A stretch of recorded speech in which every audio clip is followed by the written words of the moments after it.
in the room. Hi friends, I'm Terry Carrot, talking to Finish People. We've done a lot of stuff with policy today. I'm going to cover this argument that I have with Taylor, and I think it's going to be instructive to these guys. And besides, they've written so many notes already, they're probably done it. So they don't have to write this part down. Here's what the argument was, so we can understand what happened there. So I defined crime in terms of rights violations.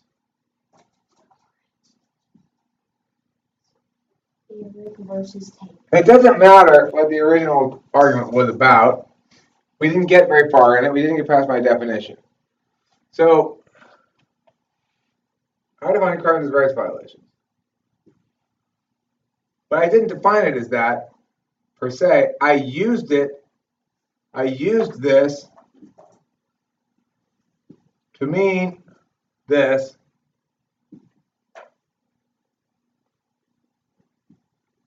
And then Taylor said, hold on.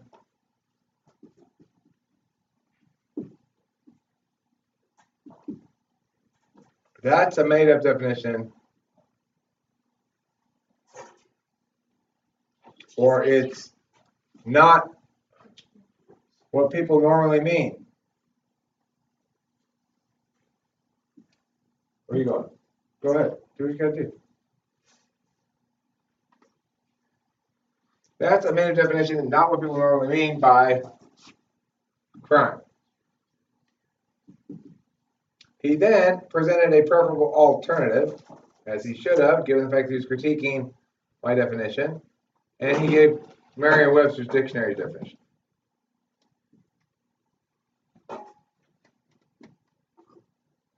I said that's not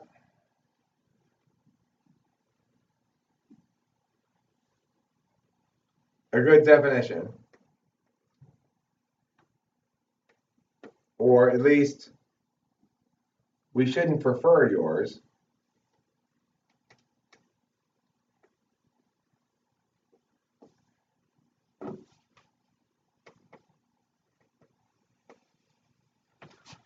Because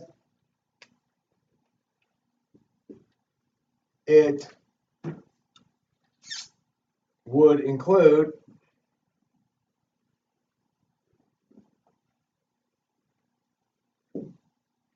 accidents that we all agree aren't crimes.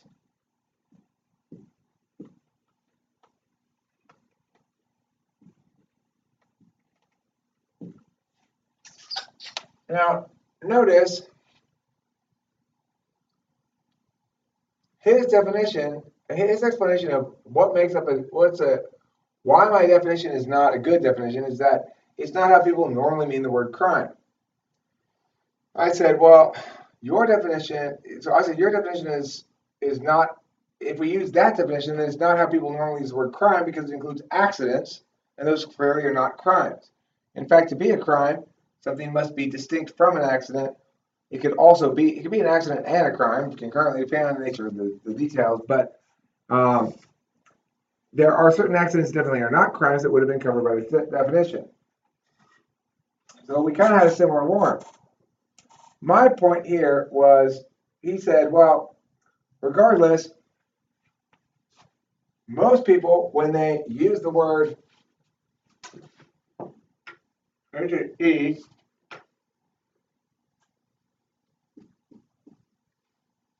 he says, regardless,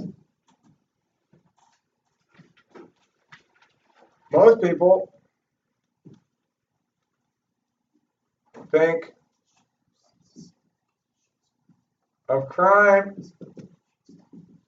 equals illegal. What are you whispering about back there? He was just talking about like the Taylor thing. Yeah. What about it? So your cigarette that shoots fire, and Taylor's a gun that shoots thunderbolts. Okay. I'm a cigarette that shoots fire, and Taylor's a gun that shoots thunderbolts? Yeah.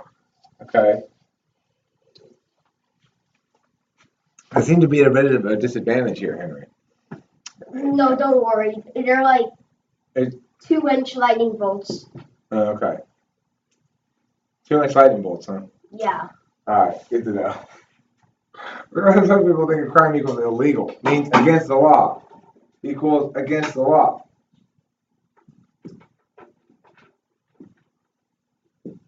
To which I said,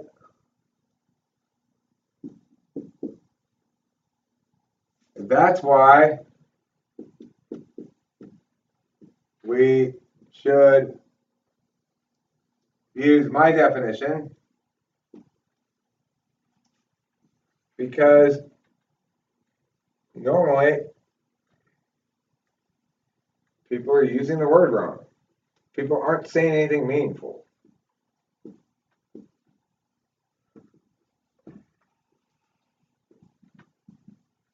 Now, Can I quietly play music? no, not until I'm done with this. Okay, then you can put it in headphones and play music. Okay. That's why we should use my definition, because normally people aren't saying anything meaningful when they use the word. They don't know what they mean. Why aren't they saying? This is the part that I didn't get into really. Why aren't they saying anything meaningful when they use the word? It's because the law prevents, punishes, and prosecutes and punishes crimes committed by individuals. So the point is that crime itself has to be distinct from law. The law exists to address crime. Crime exists outside of law. We can't have a definition of crime that is about breaking the law without rendering law purposeless, because law is supposed to address crimes that are defined outside of law. There are crimes in the world, whether there's a law that makes it illegal or not. Now, Taylor might have said something along the lines of this just engenders confusion.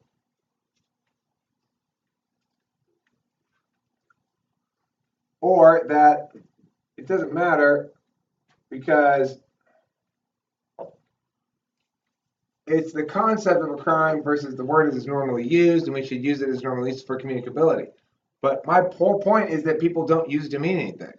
They say the word but they're just creating a circular nothing, which is a crime is that which is against the law. The law is there to enforce that which is against it. And there's no actual justification for anything. One of the reasons why I believe that we should use this discourse critique, and the way I suggest is because by presenting it as assumed, you don't concede framework.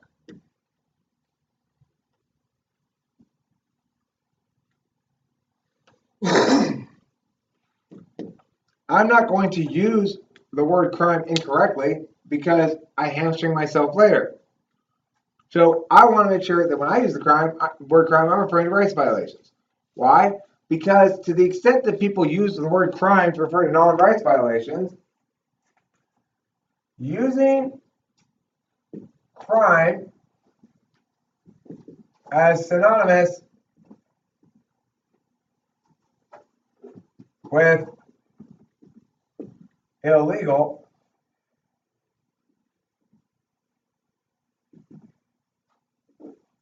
produces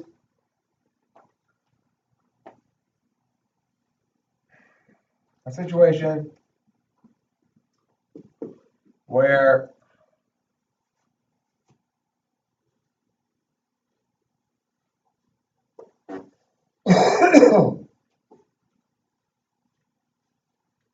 where crimes against people by the state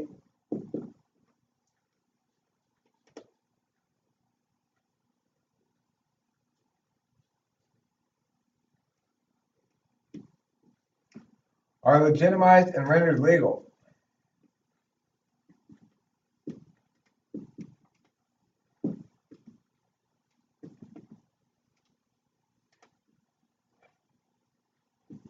if we want to hold the state accountable for its crimes, we need to have a definition of a crime that does not include whatever the state says it is. Now, Taylor knows this. He agrees. Taylor agreed that my definition is preferable.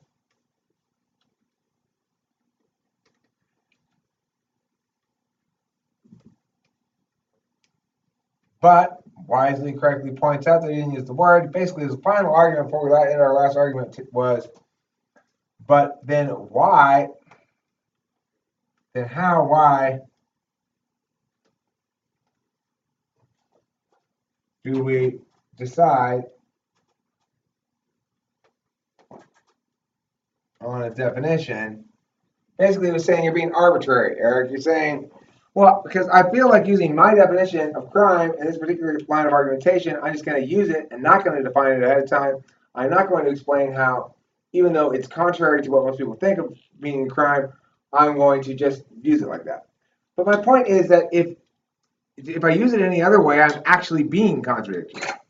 Whereas the other people aren't being held to this same standard of they need to explain that even though their definition contradicts something, that they're going to use it anyway, whereas their definition contradicts logic and reason and is inconsistent with what the word needs to actually mean for the law to be meaningful. Mine's actually consistent logically with the system. It's just inconsistent with people's conventional definition of it. So, if anything, the best way to do that is to say, convince other people that, oh my God, I've totally gotten that word wrong this whole time. I didn't know it meant that. That'd be a much better outcome than to let them know right off the bat that you're presenting an unconventional definition, and then all of a sudden it defaults to their definition. So at the end of this battle, Taylor said he had won, but he hadn't. And the reason he hadn't is because it's not actually arbitrary. If it were arbitrary, it wouldn't be warranted with all this stuff, for one thing. And the reality is, it's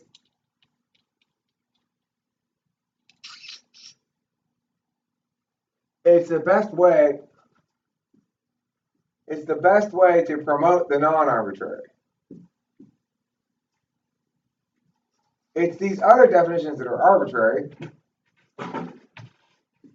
because the nature of things is such that it has to be the way I say it is, or it's the law is illegitimate, doesn't mean anything, it's just then everything's arbitrary. If we just take a crime as anything the government says is a crime, then it's arbitrary. But Taylor would point out, yeah, but when we're arguing that points about crimes, everybody else is assuming it means this, and so you're not even arguing fairly if you are subverting. You say we're playing on a football field, and all of a sudden you go, ta-da! It's actually a baseball field.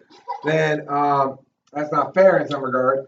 But my point is, they're not playing on a football field. They're playing on a tragic facsimile of a pantomime of a football field. And when I go in there and say, no, you might as well just acknowledge the fact that this is not even any kind of a field. You thought it was a field. You thought your pants were going to make a field, but it made you with a big pile of crap. So here's the actual field. It looks like this. It looks a little different than the field you wanted, but it's actually playable. You can play on that field because it doesn't fall apart at the moment's touch. You need a definition that doesn't fall apart, that pins some shit down. And I maintain that the best way to change people's thinking on definitions is to argue correctly and logically and soundly about things of public policy, while concurrently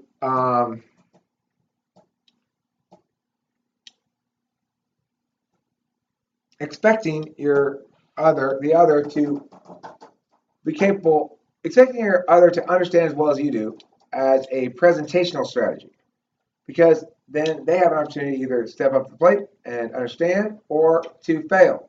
Either way, they're going to learn something about it. Okay, so Taylor, you didn't win the argument, but you weren't exactly wrong. It's just you failed to negate the primacy of, you failed to negate the acceptability of my decision as at least equally legitimate to your own. You failed to meet the burden of providing a preferable alternative. Your Merriam-Webster's dictionary does not withstand the same scrutiny that you apply to my definition, although it's a little bit different. The scrutiny I apply to yours is more meaningful because it's actually logically inconsistent with things we definitely know aren't crimes. we definitely know it's not a crime to accidentally break the window of a car when you turn on accident turn the wrist button. You may be civilly liable, but it's not a crime. So, because we know that, we should prefer my definition since he provided no meaningful way of saying my definition is wrong. He didn't provide a counterexample like I did. Therefore, my definition stands. We should prefer my definition. But most of all, even if we shouldn't prefer my definition, the real core argument is my definition equally legitimate? And ought I use it as though it were assumed to be the case that everybody understood it as such? I have won those argument chains because his only critique of mine, his own false victim to it, and his own false victim to an additional critique that I've made of consistency with a known, pinned down reality of an example of something that's an accident is not a crime that would fall under this definition. My definition, therefore, should be preferred, but even if it's not, I win the argument because it's not about making my definition preferred. It's about the legitimacy of this tactic, namely doing a discourse K by manifesting the discourse K rather than by writing a shell or something, you know? Okay, so that's it. That's why I won that argument with Taylor. I was impressed. He had me on the ropes. He saw an opening when I was being fast and loose, and he jumped on it. And he hammered it pretty good. He had me fighting on ground he wanted me to fight on for a while there until I remembered what to do. You know, I had to return back to the fact that this was ultimately a top level terrain discourse K, and thus it subsumes all the other arguments. That's why I win, among other reasons. And Taylor, good job. That this is gonna piss you off so much. It's gonna piss you off because you know it's true.